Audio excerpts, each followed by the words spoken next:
Hello, I'm Liselle Sambury. I'm a traditionally published author, and welcome to this writing vlog, or rather more of a writing video diary, but I'm going to get more into that in a second. But essentially this is about my very first research trip as an author. I've never really gotten to do a formal research trip like this before, so this was really exciting for me. And so essentially I have this dark academia project that I've been working on. I suppose I don't really have like a pitch yet, but it's got like secret societies and it's got monsters.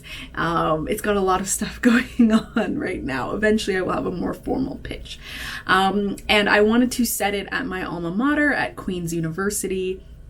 And so I decided it would be best to go back to Kingston, to go back on campus to learn more about the history of Kingston, not only the general history, but also very specifically Black history in Kingston and at Queen's University. And so I figured it would be best to go and be able to have a lot of those experiences where you can learn about the history, and also for me to get back on campus, to refamiliarize myself with campus, to take lots of photos and videos so that when I am drafting, I can look back on those for tone and atmosphere and like feeling.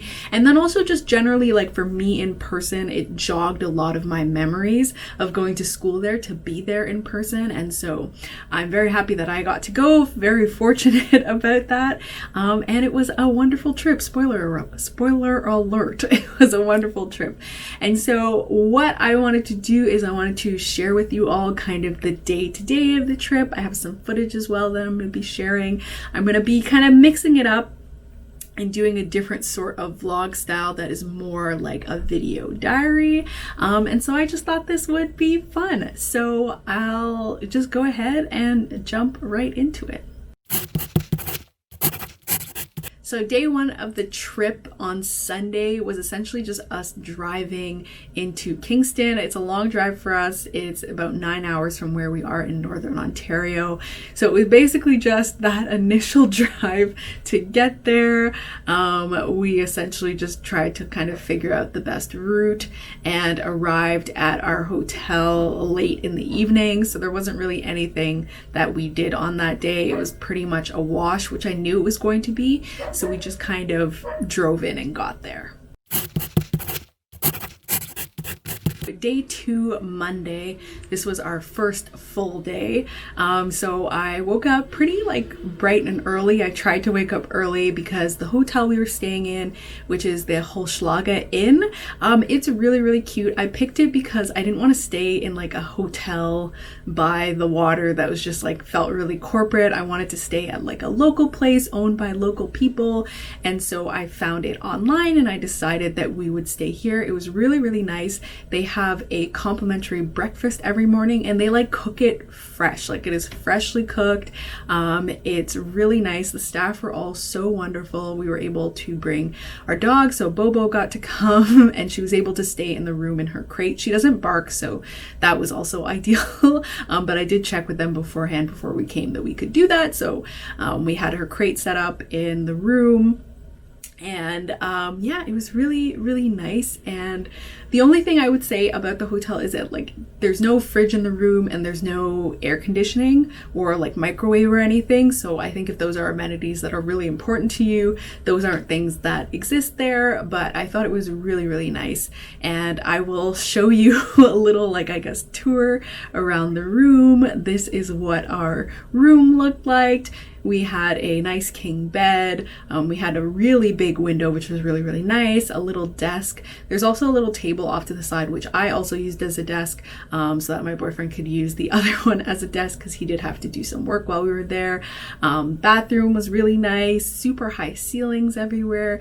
It was very comfortable. It was hot when we stayed, but there was a ceiling fan and it really did like most of what it needed to do. I was fine. I wasn't overly hot.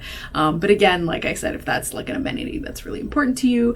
And downstairs they have like tea and coffee all the time. It was really nice. The staff were really wonderful. So we really enjoyed our stay there personally. And I would recommend it if like those amenities aren't things that you feel that you need. So yeah, I went downstairs, I had my complimentary breakfast, and then I decided to go on campus. just to kind of casually get a lay of the land. I just kind of wanted to walk around and kind of like check out some spots that I had remembered. So like there used to be like a club that was like underneath a section of the school that we would go to, and so I went to check that out. It was very covered in spider webs. Also, they changed the name. I'm pretty sure it was Alfie's when I was at school, and I think they changed it to the underground, which I guess makes sense because it's underground.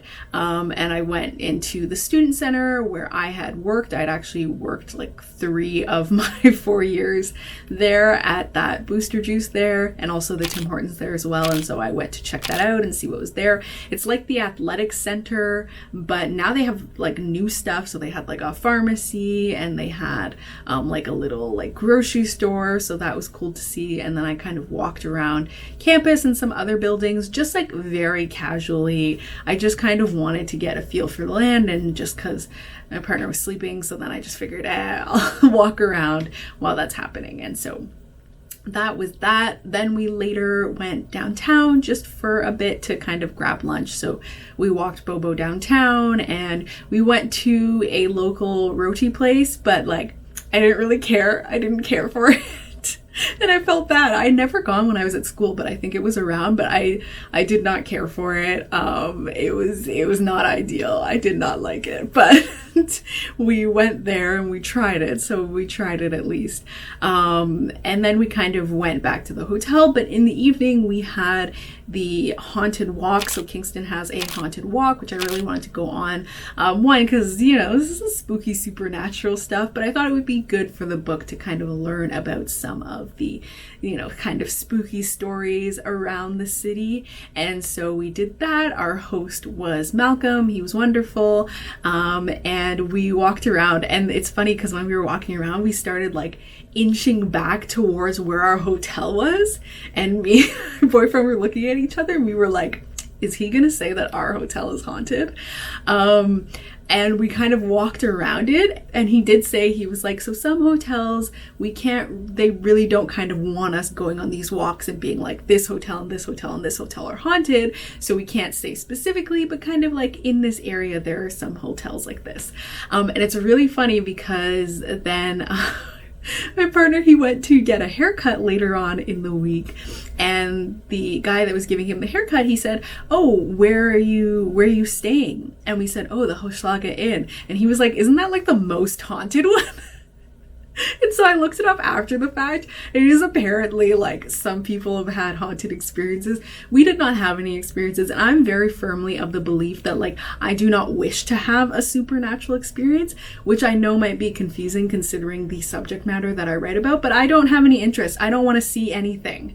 So I feel very firmly that if you are a person who very much does not want to see anything, that they're not going to come to you unless you're one of those like skeptics that's trying to like prove something. But I'm not trying to prove anything. I believe they're there. I just don't want to see. And so we didn't have any supernatural experiences. We were totally fine, and I continue to recommend the hotel. So there's that. We had no problems, and Bobo didn't react to anything adversely otherwise to suggest that maybe Bobo's dog senses were picking up on ghost things. So we did hilariously learn that later, that it was pretty haunted. But the haunted walk I liked because it also talked a bit about a history in Kingston of like kind of bodies being taken from the penitentiary and from asylums for use by medical students in Kingston, which I didn't really know about. And so I did think that was kind of an interesting historical point or thing that I wanted to learn more about. So I made note of that. So that was really good. And then after that, we basically kind of went back to the hotel. And yeah, that was it for that day. That was it for day 1, or day 2, technically day 2. So day 3, that was Tuesday, I went down for that amazing complimentary breakfast as usual. And then I decided to go into town. People say Birkenstocks are comfortable, or supposed to be like this super comfortable shoe, but like the amount of walking that we were doing because of all the walking around town and campus and all of that, like my feet were killing me. I was limping. It was so painful. And so I went into town to buy new shoes. And when I put the new shoes on, like I could have collapsed into a puddle of goo. They were so comfortable. And after wearing them for a day, like the foot pain completely disappeared. So it was fully just the Birkenstocks. Oh my gosh, it was terrible. Anyway, I went and I got some new shoes and I walked about town, but I didn't do a lot of exploring because my feet were in so much pain. So I basically was just walking around trying to find better shoes, and I eventually did, so yay for that. And then they had a farmer's market happening in the square. There's like a little bit of like a town square there, and they had a farmer's market happening there, so I went and I bought some strawberries. Half of them were rotten, but otherwise very good. It was totally fine. But most of what we did this day was we went to Wolf Island. So Kingston is like around these 1,000 islands, and so Wolf Island is the biggest of the 1,000 islands. And so we took the ferry across to Wolf Island. This ferry from Kingston to Wolf Island is totally free, and you can bring your car on it, which I do recommend because the ferry used to be right next to kind of like the stuff that was in town, but then they moved where it docked, and so it's like a bit of a ways away, so it's not like a great walkable experience. I definitely recommend taking a car. So we took our car over, which was great, and we drove around Wolf Island. It was really, really nice. So I wanted to go to Wolf Island because in my book there's kind of like I've created a bit of a tiny house community, and I was trying to think of where to put it, and I thought it would be best to put it on Wolf Island. Wolf Island has a lot more space. There are like big farms and things like that over there, and so I thought that would be a good space for that. And so I wanted to go to the island because I wanted to kind of scope it out and see if that was in fact true. So I wanted to go to Wolf Island for that reason, and it was really funny because when we were going over, I was kind of like, well, you know, the ferry comes every half hour, which was wrong. It comes every hour, not half hour. So if we like go and we don't really care, we don't really like it, then we can just like come right back basically. And then we proceeded to spend like 4 or 5 hours over there. So yeah, basically like a very like full half day. So yeah, we took the ferry over. The ferry's nice. You can like stand on like the observation decks, or you can like sit in your car or whatever.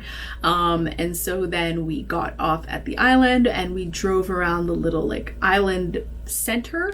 The only thing I'll say is we picked a very bad day to go because most of the stuff on the island on Tuesday and Wednesday is closed. So we were there on a Tuesday, so most of the stuff was closed. That was poor planning on my part. So if you go, I recommend like making sure like stuff on the island is actually open. So the museum is closed, which was unfortunate, and like the visitor center and a lot of, well, the restaurants and things like that. But we still got to explore and walk around, so that was really cool. So we walked around that little kind of town, well, not a town square, but like the most populated commercial business kind of section there. And then we just drove around the island. Like we just drove for a long time, driving around and kind of exploring and seeing there. We went down to the other little port there, which is the ferry that goes to New York. So it goes across the border. And then we went to Big Sandy Bay, which is like a beach sort of area. And so when we got there, it's actually like there's a long trail and then you get to the beach. And I had been here once before, but again, it was more than 10 years ago, so I literally just like couldn't remember that there was this long trail that we had to go. So I was very glad that I had my new shoes. So we went on that long trail to the beach, and then we hung out at the beach for a while. Some people, we really like weren't prepared for like half of the things we did.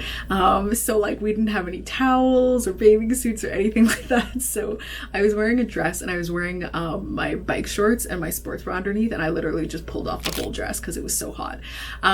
So not great preparation, but a beautiful, beautiful view. It was really nice to have that visit there. And then we basically went back. We timed it poorly, and so we missed our ferry, and then we kind of had to chill for an hour. So also make sure to plan so you don't miss your ferry. But it was really good for me when I sat on the beach. I really thought about where I wanted to start my story. So the dark academia, essentially, I kind of wasn't sure how I wanted to open the story. And so I kind of had an idea of like a kind of, I guess, kind of a club scene sort of thing in the beginning, because the character, she's going through some stuff, and so she kind of sneaks underage into a club, and so it was going to start there, but then I didn't really know where to go from there, and so this being there really helped me, because I was like, okay, if this community where they're supposed to be living is on Wolf Island, then kind of I have to figure out why they're there, and I kind of decided that maybe, you know, her dad is working on the mainland, but because of a bunch of things they kind of have to live out here, and so she, you know, goes to the mainland for a bit and then kind of has this confrontation with her dad over there. There were a lot of different things I worked out just when I was like sitting on the beach and like looking and thinking about it, and I did think about a scene that might start on the beach, but then I kind of decided I want to like get them over to Kingston, to the mainland, like as soon as possible, and then I want to return to this Wolf Island section. So it was good for me to like sit and contemplate and think, and I feel like that's where I solidified what I wanted the opening to be. And like I also decided on having like a cold open, like a cold horror open, because this to me is like very much a fantasy horror, and so I decided on kind of my cold open there, and so it was good. I like had a good ideating moment. And so after the ferry and all of that, we ended up having dinner at like a wood fire pizza place. I forget what it's called.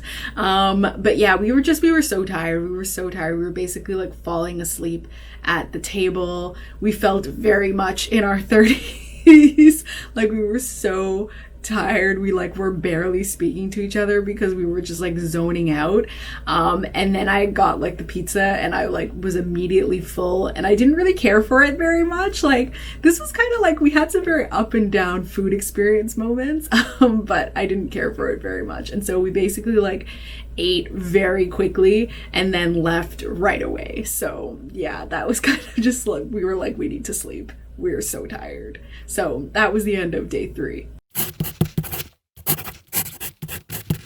On Wednesday, we woke up again as usual, had our little breakfast, and we dropped Bobo off at a doggy daycare. So this Wednesday and then the Thursday, there were 2 kind of events, and they were very long, and so I didn't want Bobo to be in the room like on her own for like this huge period of time, and so I decided to book her in at a doggy daycare so she can at least like play with dogs and stuff while we were out. So we did that, and so I had booked a very fancy lunch cruise sort of thing, like premium window, blah blah blah blah blah. We get there, I look at the ticket, I realize it was for Tuesday. So at that point I was like, oh, I've fucked up. So I realized it was for Tuesday, and because I'm very A-type, and like the fact that I had made this organizational blunder, like I was like imploding inside, nearly cried just because I was so annoyed with myself. But we went to the like Thousand Islands cruise people, and they were very, very nice. The policy, you know, says there's like no refunds, so it was kind of like but they said they could get us on the cruise that was leaving as sightseeing. So we couldn't, you know, sit and have the premium catered lunch thing, but we could still be on the same boat, which would like have food and drinks and stuff, and we could sit and we could still hear everything, and we could do that without any charge. So they were really, really nice to do that. I really, really appreciated that. It was super sweet, and I was very happy about it. It made me feel a lot better. And so we did that instead. And what was important to me on the cruise is I wanted to be able to like see the Thousand Islands and like take pictures and videos and hear about the history and that sort of thing for my book. And so that was really the most important part to me anyway. And the lunch, the catered lunch, was just kind of like a bonus. So we ended up doing that instead. And that was really nice. It like was really cold that day. So we were up on like the observation deck, and like I was there for like 5 minutes, and I was like, no, we need to go inside. So then we went inside on the bottom deck and sat there. But it was really nice. It was a really like chill cruise. It was like 3 hours, I believe. I did think they were gonna say more about like historical things. But it wasn't so much that, it was more just like a chill, like drinking, eating sort of cruise around look. It was a lot, it felt hilariously, it felt a lot like the middle class people cruise to look at the houses of rich people. Which I thought was pretty funny, but there were a lot of like cottages and stuff on the different islands.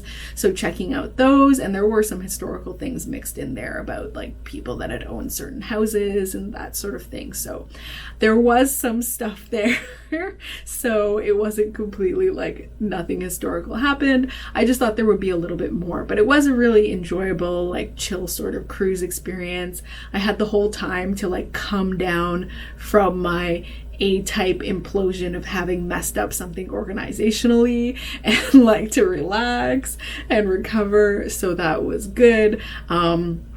And that was kind of our big event of the day. And then we went home. I think we ordered takeout from Copper Penny, which is a restaurant in Kingston. And I really wanted to get something from them because they have these like special seasoned fries that I've only experienced in Kingston. And so I was like, well, I can't leave Kingston without getting to eat these. So we ordered those and had those for dinner.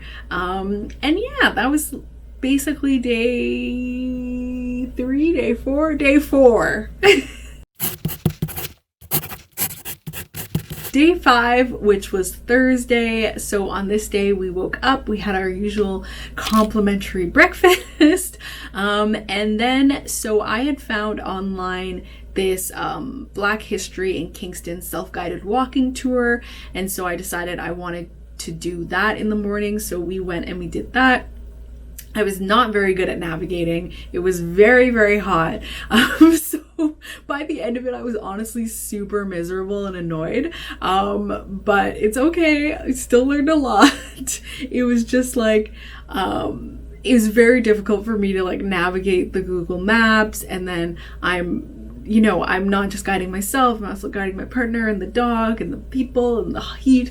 It was just a lot. It was a bit of a powder keg. So I recommend, if you're going to do this self-guided walk, maybe do it when it's cooler in the day and when you have lots of time, when you're not trying to stick to any sort of schedule.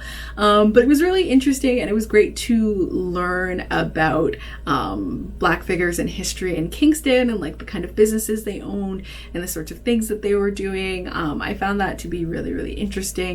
And a lot of the places on the tour were like places that weren't there anymore just because of, history, things change and all of that. But it was nice to kind of get that kind of lay of the land and that feeling. And I'll definitely research-wise just be kind of like sitting and listening to the audio from the tour separately. That website has also been like a really awesome resource for me. They have a lot of other things on there as well that I'm planning to explore. So they also have stories from Indigenous people in the area, which I would love to listen to for like having a context of the area and being able to acknowledge that in the story and things like that. So I think it's called Digital Kingston is the website, but it's been really, really helpful and I've really been enjoying it. And yeah, it was really great. So the self-guided walking tour was a bit of a fail on my part, but it's still been a really helpful resource for me. And I've been using that resource in kind of the world building and planning of the Dark Academia series as well. So that was great. And then we once again dropped off Bobo at doggy daycare for the day. And then we went to the Kingston Penitentiary. So this it closed in 2013, which is the year that I graduated from Queen's. And it's really funny because I hadn't really thought about it much, but I remember when I was like applying to Queen's University, my mom was like, isn't that the place with like the penitentiary with all the like murderers and stuff? And I was like, I don't know, because I was 18. Of course, I just like didn't know stuff. I was like, that's a school I want to go to. I don't know anything about a penitentiary, whatever. And it really was out of sight, out of mind for me the entire time I was at the school. I really didn't even think about it that much. I just kind of knew that it existed. So yeah, but maximum security prison, I really just did not really know very much about it, but it was really, really interesting to learn all of the history. So I'd signed up for an extended tour. So the extended tour is 3.5 hours. So it's definitely a time investment, but I felt like it really paid off in spades. We had really amazing guides. We got to go all throughout like the entire penitentiary. It was really, really cool and interesting to hear about the history and like see the conditions and like how things changed and all of that. And it ended up being like, I found very, very worth my while. And why I'd wanted to go to the Kingston Penitentiary in particular is I'd kind of thought about using that setting in a way in the book. And so I really wanted to get more of a sense of like the history and like that sort of thing with it. And so it was really like, that tour was fantastic. Like, learned a lot, saw a bunch. You had a lot of opportunities to ask questions, took a lot of pictures and a lot of videos. And yeah, it was just like, it was a very, very good tour. There is the Penitentiary Museum, but we couldn't go that day because it kind of closed just as we were finishing our tour, and then we had to go pick up Bobo from doggy daycare anyway. But I found that it was really like, it was really great in regards to the story and like thinking about that and like how that setting could be incorporated into the novel. So that was really great, that whole tour. So day 6 was Friday. As usual, you know what it is, had to get that complimentary breakfast. And then today I really wanted to devote to walking around campus very specifically. So what I had done the day before is I'd kind of decided on the majors of each of the characters and like what they would be studying and that sort of thing.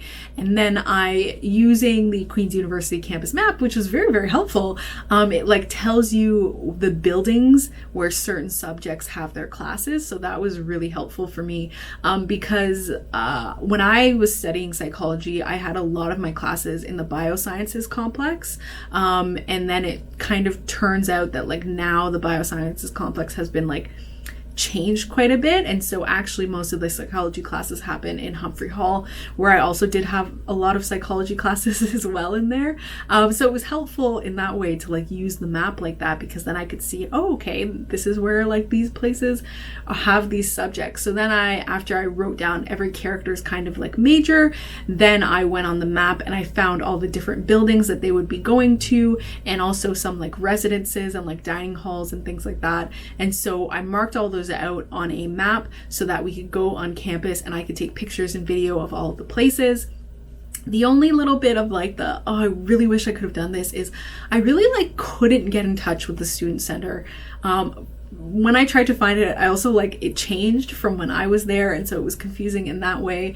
And I had emailed kind of the university to kind of be like, hey, can I like go inside buildings and stuff like that? And I hadn't really heard back from anyone. And then I started to, I could have tried harder to find the student service, but I started to like mentally panic about having to go in person and like see someone and be like, hey, can I go inside the buildings? And it was just like, it started to create a lot of mental stress for me. And so I was like, I can't. And so I kind of decided I would get kind of that outside thing, outside of that, a lot of the outside footage and that sort of thing. And then if the book sells, hopefully, fingers crossed, then at that point I can come back and I can make a much harder push for, okay, now please very much can I go into the classrooms and see. And then also I could go during the school year, because of course I went during the summer, so there were some summer classes in session, that sort of thing, but not the way it might be in the school year. And so then it might be a lot more accessible during that time to like go into classrooms and like take photos and videos specifically of what the lecture halls and classrooms might look like. And so I figured I would put that off until later in order to free myself from the stress and the social anxiety of that.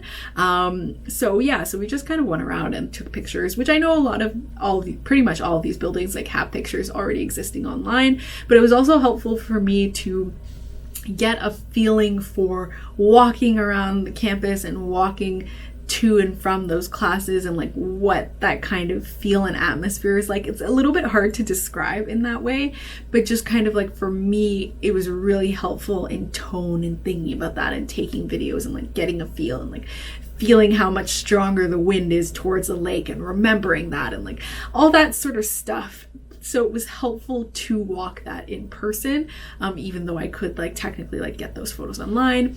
And so we also went to Victoria Hall, which was my residence in my first year when I stayed at Queen's. It's the largest residence on campus. It's in the shape of a giant X. And so we took a picture in front of that. So that was also nice. And it was helpful because I was telling my boyfriend as we walked, I was like, yeah, we didn't like going to this dining hall. We liked going to this other one because the food was better, even though it was like farther away. And then we walked it wasn't far at all. It wasn't even remotely far. And I was like, wow, Liselle, you just like couldn't be bothered. It was not even far. So I thought that was really funny that was how I had remembered it, as like being so far, and it was like 2 blocks. Like I have no idea why I thought that was far. I guess because when you're on campus and things are all close together, some things you're like so far. But yeah, I thought that was really funny. And yeah, so we did that. We got to explore all around there, and that was kind of basically the big thing for the day, and the rest was kind of just like open, and we like chilled, and we ordered food as well. We tried to like mostly kind of do like an order in. I didn't want to like be going out to places too much, just to kind of minimize contact and things like that, like going out to like enclosed restaurant spaces, I mean. So we did quite a bit more ordering out. I think today was that the day? Yes, it was the day we ordered the donair poutine, which I don't usually eat like donairs, because I don't, for some reason, like anything wrapped, I'm not super interested in. Like I'm not really interested in burritos. I'm not really interested in donairs or shawarma. But you know, my boyfriend was like, oh, you get like a donair poutine, and I was like, I would love a poutine. So I got it, and it was literally the best thing I ate when I was there. The best, hands down, the best thing I ate in Kingston was that donair poutine. Oh, House of Donair. The donair poutine from House of Donair, peak 100%, the best. We immediately ordered it the next night because I was so obsessed with it. So yeah, if you're ever in Kingston, House of Donair poutine, highly recommend. Day 7, which was Saturday, this was a lot more of a chill day. This was our last kind of day because I knew that Sunday we would just be traveling home. We wouldn't really be doing anything. So yeah, on Saturday it was very chill. It was kind of just like, what can we do that we haven't had time to do? So we went to the Penitentiary Museum because we hadn't had time. It had closed that other day, so we went and we walked around there. So it's actually in the warden's house, the old warden's house. So then they've converted that into museum, so you can walk around. It was pretty wild. Like in a case they had all the like shivs from the, what is it called? There's a different penitentiary that's like nearby, and so they had all the shivs that they had collected in like 2 years or something, and it was like 600 shivs. It was wild. So we went and we saw that. They also had a representation of like the older original cells, which were a lot smaller, and then they made them bigger to make them more humane. And so in there they had like a whole setup so you could see the actual size of the original smaller cells, which was like super tiny, like just enough room for a single bed, and then at the foot of the bed like a jug of water to drink, and then a jug for like your excrement and like that sort of thing. Like very small.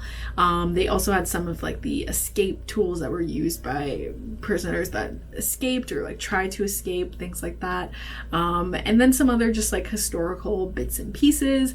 It was also helpful because we had seen another building behind, and we had kind of wondered what that was, and so I was able to ask someone that worked there about that, and it was in fact the women's prison. So that's kind of what I had thought it was, but I wasn't sure, so it was nice to be able to ask there.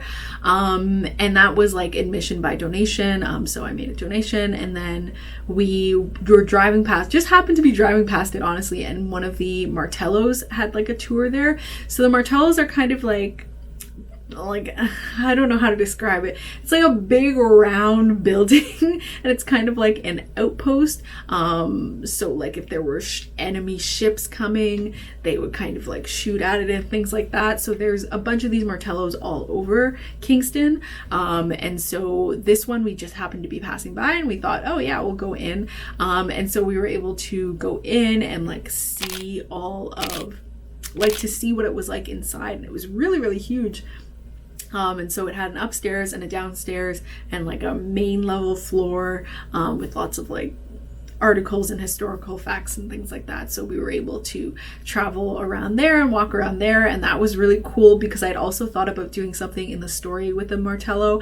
I'm not really sure yet what I'm gonna do with it, but I did have an idea of wanting to do something, and so it was really cool to be able to like walk around and see, and it was so totally by chance. So that was really good. I think the only thing we kind of missed was Fort Henry, which we didn't end up going to, but I didn't really have a strong story idea for anything I wanted to do at Fort Henry.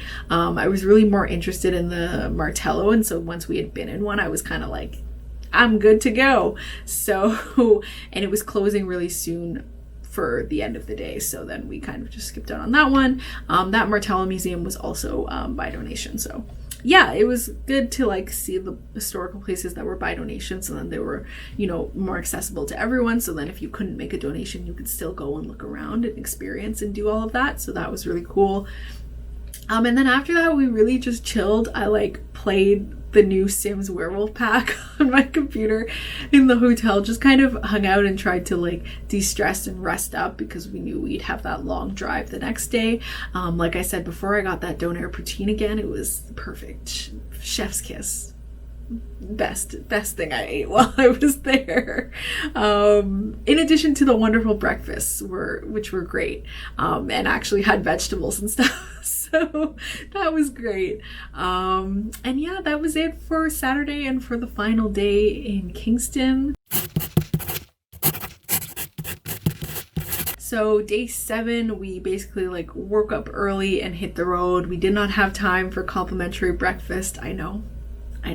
We didn't have time for it. We were trying to leave early. And so then we made good time and we made a stop in Coburg at the Big Apple, which is like a literal giant apple sculpture thing. So we stopped there and took a picture of Bobo, and I went inside to get an apple crumble, also some sparkling apple cider. The sparkling apple cider, it tastes somewhat of apple. I'm more interested in the apple pie, but we figured we'd save it for the weekend, so it is currently frozen in the freezer, but eventually we'll try it and I'm sure it'll be really good. I never actually got to go to the Big Apple before, even though I always passed it going to Kingston, just because I was always like laser focused, but my mom had stopped at it a couple times and like picked up, they used to have this deconstructed apple pie, which I assume is just like apple pie failures, and they'd shove it in a container, and my mom would bring it to me when she went to like pick me up, and she would bring those, and like you could just like spoon bits of it into a bowl and like eat it with ice cream. Oh, it's fantastic. Again, it's just the apple pie smushed in a container, but they don't sell it anymore, so I don't know, that's too bad for me. But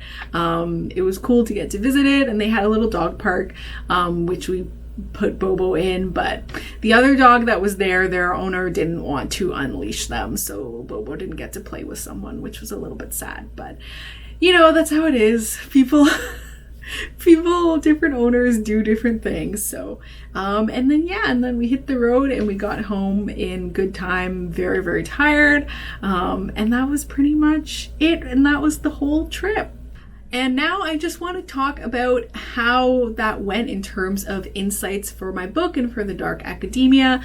So I thought the trip was really, really helpful. It really expanded all of the different things that I could be researching, and it really gave me a good idea about how I wanted to form a lot of the world building and how I could incorporate that into a lot of the history.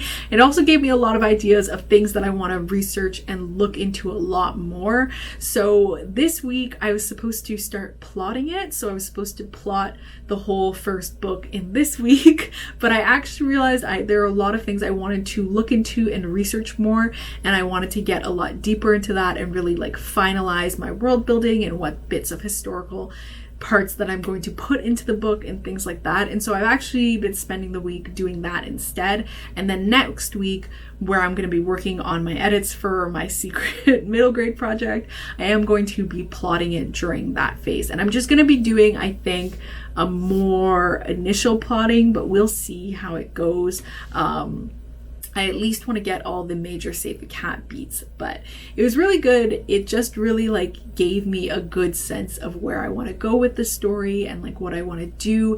And there were also like so many things, which was helpful for me too, because again, I'm planning for this to be a 3-book series. And so some things I was like, okay, I'll probably have to keep that for this book, and I'll probably have to keep that for this book. And I can't fit everything into this book. And so I think this is the project I've most heavily researched thus far. And for me, I really feel that feeling of like having a lot of research and like putting a lot of things in and being like, this might show up in the book as like a single line.